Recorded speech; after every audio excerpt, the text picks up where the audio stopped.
Now here starts the downside of the 1920s economy. Okay, products are being made faster and cheaper, and people have more money to spend. So people are going to start spending, right, beyond what it is, beyond their means. All right, they start to use credit and installment buying. Now we think credit cards, but it's the same idea, right? This allows you to purchase goods now and not have to pay the full cost or the full amount, right? And you can either spread it out over time or just put it off, until a future date. And that's going to put an awful lot of people in trouble, right? Because they, if they end up losing their jobs or if the economy goes down, they won't be able to make those payments, right? And they're going to lose everything, right? And then during this time, right, government, once again, because of Warren G. Harding's policies, is going to favor business over the social needs. So if you think about it, this is almost like the anti-progressive period. Progressive period is all about, favoring change and making things better. And I'm not saying that Warren Harding wanted to make things worse, right? But government kind of let business do their thing, and they kind of let people do their thing too. Versus the progressive era, government was really trying to get involved to help that change. All right, and then because government doesn't have as much influence, as much control, big companies start to get their monopolies back. And then here's the scandal: Teapot Dome. Okay, it was a national park out west, and one of the members of Harding's cabinet began making secret deals with big oil companies, right, to allow them to come into the federal parks and begin drilling for oil. Right, and the American people are going to, find out about it. Harding's opponents are going to try and capitalize on it. Harding actually dies shortly after the scandal comes about, and it's kind of, some people think it was the stress of the scandal, which, abruptly ended his life.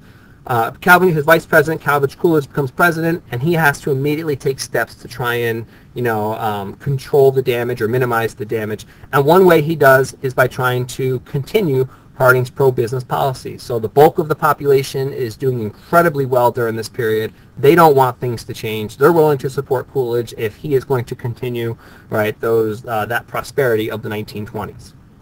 All right, here would just be a political cartoon showing you a cartoon of the Teapot Dome Scandal, and then a book cover I found as well.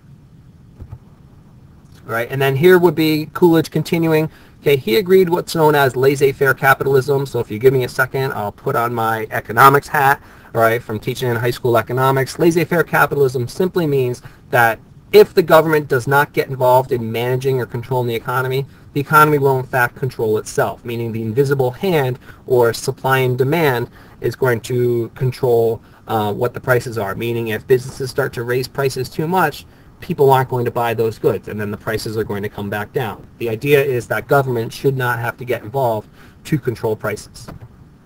All right, and then like I had said a couple times now, the 1920s was a time of tremendous prosperity, the most of the 1920s, right?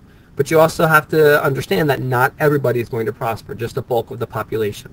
All right, lots of new appliances, new consumer goods. People aren't working as many hours because due to the progressive era, right? So that increase in leisure time combined with tax cuts allows people to buy more goods and just really, on a whole, enjoy themselves.